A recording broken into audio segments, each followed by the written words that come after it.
22 के मेंस के लिए किस प्रकार से पढ़ना है? टाइम मैनेज नहीं हो रहा है, टाइम सही में नहीं बचा है। बता रहा देखिए अभी 2.5 महीने लगभग बचे हैं, ठीक है, मेरा भी है, मेरे को ही पढ़ना है अभी। मैं आपको अपने हिसाब से बता रहा हूँ। आपने एक बार पढ़ रखी है मेंस? बिल्कुल नहीं पढ़े। हाँ, तो कोशिश करिए कि आप ना अपना 1-2 बार पढ़ने का कोशिश करिए, आप ना अभी लिखने का ज़्यादा प्रयास मत करिए, ठीक है। अगर आप लिखने में जाएंगे ना तो टाइम वेस्ट बहुत ज़्यादा होगा। तो कोशिश करिए कि लिख भी सकते हैं, ऐसा नहीं है बिल्कुल ना लिखे। 8 से 9 घंटे कम से कम आप पढ़ने में दीजिए और 1 से 2 घंटे हो सके तो लिखने का, अगर आपको मन हो तो लिखें। और टेस्ट सीरीज अभी ज्वाइन ना करें। जब पूरा कंप्लीट हो जाए कोर्स आपका, ठीक है, एक बार जैसे मान लीजिए 2 महीने में हो जाएगा लगभग मेरा मानना है। तो जब हो जाएगा ना उसके बाद आखिरी में आप एक साइकिल जो होती है पूरी 6 टेस्ट की वो दे दीजिए लास्ट में, अभी नहीं, बिल्कुल भी नहीं अभी। जबकि आप, क्योंकि मैं ना जब पढ़ता था ना तो कई लोग मेंस को बहुत अच्छे से प्रिपेयर कर लेते थे पहले ही, और उनका प्री ही नहीं निकलता था क्योंकि उनका प्री प्रिपेयर ही नहीं हुआ था। तो जब आपका मेंस प्री निकलेगा नहीं तो मेंस पढ़ के क्या फायदा? एक सीधी सीधी बात बोल रहा हूँ सबको कि मेंस इतना भी ज्यादा डिटेल में ना पढ़ ले कि आपका प्री कमजोर हो जाए, ठीक है। तो ठीक है, मेंस को अभी आपको केवल 1 से 2 बार पढ़ना है और 2 बार पढ़ने से याद हो जाएगा, उसके बाद लिखने लायक हो जाएंगे। तो एग्जाम के 15 दिन पहले एक टेस्ट 6 और टेस्ट लाइन से आप दे दीजिएगा, उतना काफी है अभी के लिए पहले मेंस के हिसाब से। क्योंकि सही में आप खुद सोचिए कि कैसे मैनेज कर पाएंगे सब चीजें। अब एक्स्ट्रा ऑर्डिनरी कोई हो तो अलग बात है, तो कर लेते हैं लोग कि पढ़ भी लेते हैं, लिख भी लेते हैं, सब चीजें कवर अप कर लेते हैं, ठीक है।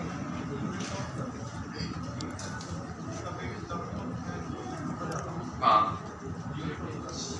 जिनमें कम पढ़ना है और वेटेज ज्यादा हो तो पेपर 1 का पार्ट 4 जो है उसको अच्छे से कर लीजिए। पेपर 1A का जो पार्ट 4 है मतलब यूनिट 4 जिसमें वर्ल्ड हेरिटेज साइट्स और ये सब चीजें, तो उसको अच्छे से करिए।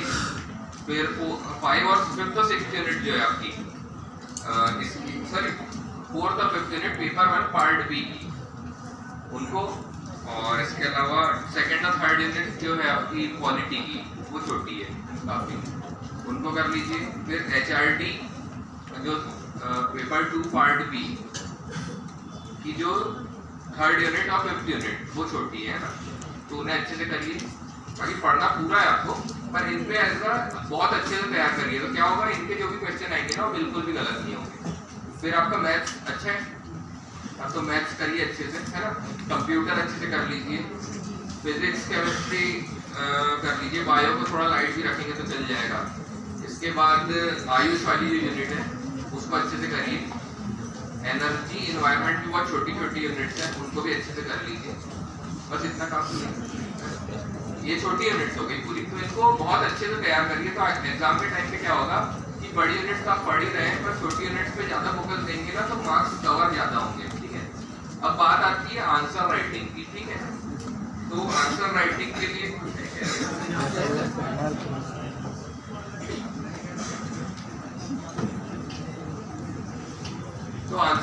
के लिए ना मैंने बहुत सिंपल रखा था, मैं बहुत सजाता नहीं हूँ आंसर को ऐसे जैसे दुल्हन के जैसे मैं बहुत सिंपल लिखता हूँ। तो सिंपल लिखने के फायदे भी होते हैं, नुकसान भी होते हैं।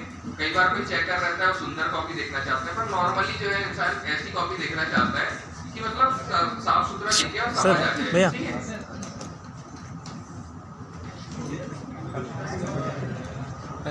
ऐसा करो कि खाना ना खा लो फिर जाओ, ऐसा कर लो, खाना ना खा, ऐसा कर लो, खाना ना खा, अंदर तो आए तब तो करो। देखो गुप्त वार्तालाप चल रही है, गुप्त वार्तालाप सर और DSP सर के बीच में।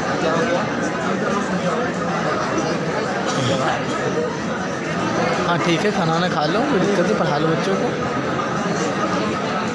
ये DSP सर आ गए। 5 मिनट दे रहा हूँ, आंसर राइटिंग का बता देता हूँ बस। तो आंसर राइटिंग के लिए जो छोटे आंसर्स हैं जैसे 3 मार्कर हो गया, 3 मार्क के लिए 2 स्ट्रेटेजी है पहली कि 1 2 3 आप पॉइंट करके डायरेक्ट लिख दें, ठीक है, जिसमें आप 3 फैक्ट बता दें। 3 फैक्ट से ज़्यादा लिखने की कोई ज़रूरत नहीं है, 2 भी लिखेंगे, कई बार 2 ही फैक्ट होते ही नहीं तो कहाँ से लिखोगे। 3 मार्क्स के लिए एक ये हो गया तरीका। दूसरा तरीका मैं जो अपनाता था, ऐसे सर्कल बनाती है, इधर एरो देती है, तो तीन चीज़ें आपने बता दी, 3 फैक्ट यहाँ पे, जो भी आपको तरीका अच्छा लगे, ये एक तरीका मैं बताता था, है ना। और इसके अलावा जब जैसे कोई डेफिनेशन पूछी जाती है ना, तो उसको पॉइंट में नहीं लिखना है, ठीक है, उसको डायरेक्टली लिखना है आपको। जैसे कई लोग कोशिश करते हैं कि उसको भी एक लाइन में डेफिनेशन लिख दूं मैं, फिर उसके बाद दूसरा पॉइंट बनाने की कोशिश करते हैं, उसमें कुछ और बता दूं, तो नहीं करना है। डायरेक्ट डेफिनेशन पूछा है तो डायरेक्ट डेफिनेशन लिखे, मार्क्स पूरे मिलते हैं। तो मिले होंगे कि नहीं पता नहीं, पर मिल जाते हैं। हाँ, मिल ही जाते होंगे। जैसे डेफिनेशन पूछा ना, तो डायरेक्ट डेफिनेशन लिखे, बस कोई नंबर डालने की जरूरत नहीं है। और हाँ, जो भी इंपॉर्टेंट फैक्ट जो होते हैं ना, मान लीजिए कोई लाइन लिख रहे हैं आप, तो उसको ना अंडरलाइन जरूर करें। तो आपने ही बताया होगा ये चीज़ आपको, तो अंडरलाइन करना ही है आपको, है ना, हर जगह फैक्ट्स को। तो ये तरीके हो गए 3 मार्कर के। 5 मार्कर में भी बहुत ईजी रखना है आपको। 5 मार्कर में एक लाइन का इंट्रो होगा, ठीक है, एक लाइन का इंट्रो, उसके बाद 1 2 3 4 करके आपको फैक्ट्स लिखने हैं, मतलब लाइन में, ठीक है, उसमें भी अंडरलाइन करते चल रहे हैं आपको। 5 भी हो सकते हैं फैक्ट्स, आपको जितनी जानकारी हो, कई बार 3 याद आते हैं, कई बार 4, कई बार 5, आपके हिसाब से। और उसके अंदर लास्ट में एक लाइन का जो रहता है कंक्लूजन रहता है। अभी प्रैक्टिस से आएगा कि एक लाइन में कंक्लूजन कैसे लिखें, क्योंकि मुश्किल से 8 से 9 लाइन तो दी हुई है, 8 से 9 लाइन, तो इसमें ही आपको कवर करना है, तो इससे ज़्यादा तो आप लिख भी नहीं सकते। और कोशिश करें ना डायग्राम ना बनाएं 5 मार्कर में, क्योंकि गुंजाइश नहीं है, जबरदस्ती में आंसर ना कई बार बिगड़ जाता है डायग्राम बनाने के चक्कर में। जितना सिंपल रखेंगे आपका पेपर भी उतने जल्दी अटेम्प्ट होगा। कौन बोल रहा है? खड़े हाँ बोल किसके लिए? सभी सब्जेक्ट्स। हाँ, सभी सब्जेक्ट में। हिंदी में भी, ज्योग्राफी में देखो, ज्योग्राफी में हिंदी में तो डायग्राम ही नहीं है। उसकी जगह है, उस जगह में तो एमपी का मैप जैसे कई बार बनाना पड़ जाता है ना, छोटा सा बना सकते हो, ऐसा मैं मना नहीं कर रहा हूँ टोटली कि मत बनाओ, पर कोशिश करना कि ना बनाओ, क्योंकि ना टाइम भी जाता है और तुमको पेपर भी पूरा अटेम्प्ट करना है। कई बार ना डायग्राम के चक्कर में पेपर छूट जाता है, या डायग्राम थोड़ा गलत बन गया, कट गया, ये वो, और काट छाट नहीं करना है आंसर में, बिल्कुल क्लीन रखना है कॉपी को, है ना। जैसे कटता भी है ना कोई, जैसे कोई वर्ड है, जैसे कोई भी वर्ड है, तो उसको एक लाइन में ऐसे काट दीजिए, ऐसे नहीं काट दीजिए, मुझसे पूछते मतलब ऐसे नहीं काटना, घास आपको पात। भी करना है कॉपी को एकदम। एक तरीका ये होता है 5 मार्कर को लिखने का, और दूसरा तरीका होता है जैसे मैं लिखता था, जैसे किसी चीज़ के बारे, जैसे नेशनल फॉरेस्ट पॉलिसी पूछ लिया, है ना, तो ये लिखता था मैं, जैसे चंद्रमा बना देता था, और ऐसे ये एक मेरा तरीका था 5 पॉइंट लिखने का, बहुत ही समझ गया सर, समझ तो बहुत इजी तरीका था ये। इसमें ना इंट्रो रहता है ना कंक्लूजन, क्योंकि आप नेशनल फॉरेस्ट पॉलिसी में क्या बताएंगे इंट्रो और कंक्लूजन, आपको डायरेक्ट लिखना है 5 जो उसमें बताया गया हो। जिसकी अगर किसी ईयर का पूछा हो तो उसमें ऊपर इंट्रो थोड़ा सा दे सकते हैं। 11 मार्कर में आपको फ्लो चार्ट डायग्राम बनाना है बिल्कुल, है ना, और हो सके तो थोड़ा सुंदर सा डायग्राम बनाए अच्छे सा।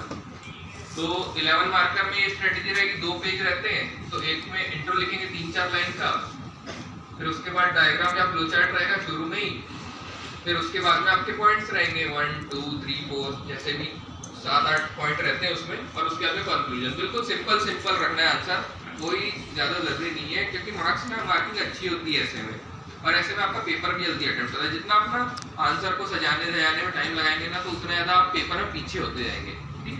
तो कोशिश करिए ऐसे आंसर लिखिए। अब आपका अपना भी तरीका हो सकता है, किसी और का और तरीका होगा, तो ये और किसी का और क्वेश्चन लास्ट है ना सर, जैसा कि आप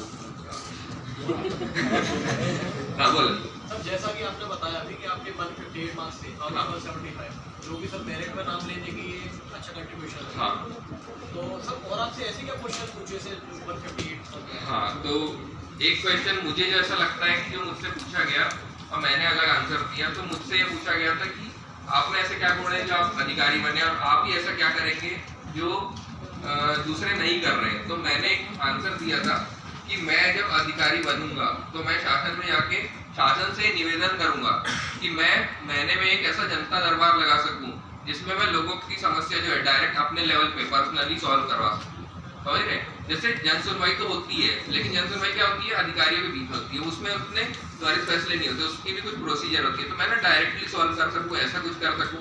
दूसरा, सोशल मीडिया जो है वो आज भी ना जो गवर्नमेंट जो हैंडल्स है वो काफ़ी स्लो है। आप करके देख लीजिए मैसेज किसी भी पुलिस डिपार्टमेंट को, मान लीजिए आप पुलिस डिपार्टमेंट को मैसेज करेंगे, आपको कोई रिप्लाई नहीं मिल रहा है, तो मैं अपना पर्सनली एक ऐसा टोल फ्री नंबर जारी करूँ और मैं हर महीने या हर सप्ताह या हर दिन का 1 घंटा ऐसा निकालूं, मान लीजिए 5 से 6 बजे का, जिसमें मैं पर्सनली लोगों के कॉल्स अटेंड करूं और उनकी समस्याएं सुनूं। तो ये मेरा प्रयास रहेगा। सर जैसा कि आपने बताया कि पीएम मोदी की जगह आप होते, हाँ। वर्तमान में मोदी सरकार की हम देखते हैं कि आर्थिक स्थिति इतनी ठीक नहीं है सर, तो आर्थिक स्थिति ठीक है। No political comments. Sir political नहीं, देश की बात बोलिए हाँ। तो आर्थिक स्थिति सर वर्तमान में इतनी ठीक नहीं है, अगर आपको मौका मिलेगा तो आप क्या कंट्रीब्यूशन देंगे सर? मेरा तो यार पुलिस विभाग है, मैं क्या ही कंट्रीब्यूशन। इसी के लिए तो आप कर ही रहे हो चक्रा, अगर प्रशासन में आते तो प्रशासन में वही कि भाई जैसे अगर राजस्व विभाग में आता तो मेरा कोशिश रहता कि जैसे ना आज भी कहीं बहुत बढ़ रही है सर, आप टमाटर 200 होने वाला है यार ये तो सर क्या करेंगे यार, टमाटर 200 रुपये वाला तो। टमाटर का रेट बढ़ने का रीजन ना वो नहीं है मेरा, मेरे को जैसा लगता है, क्योंकि देखो मौसम की मार भी होती है, क्योंकि टमाटर का ना कोल्ड स्टोरेज नहीं होता, तो उसको आप जमाखोरी नहीं बोल सकते, ठीक है? जमाखोरी किन चीजों की होती है? आलू की, प्याज की, ये सब चीजों की जमाखोरी होती है कोल्ड स्टोरेज में, लेकिन टमाटर की नहीं होती। तो इन्फ्लेशन तो तेजी से बढ़ रहा है, इन्फ्लेशन। आप कैसे जानते हैं? अरे तुम पुलिस से क्या क्वेश्चन पूछ रहे हो? पैसे कमाओ, पैसे कमाओ,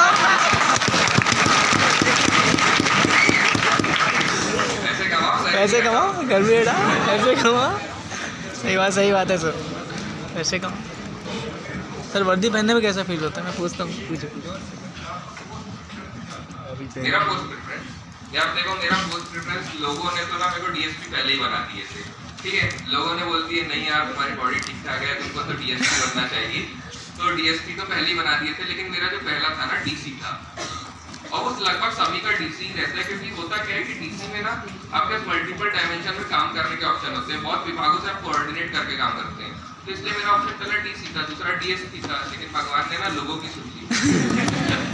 लेकिन मुझे पसंद है, मुझे ऐसा नहीं है कि मुझे कोई नहीं पसंद है, पर मेरे को बहुत पसंद है और मैं बहुत अच्छा काम करने की कोशिश करूंगा इस विभाग में।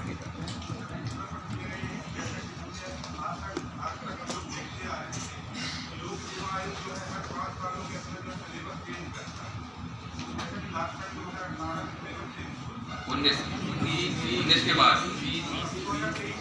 हाँ,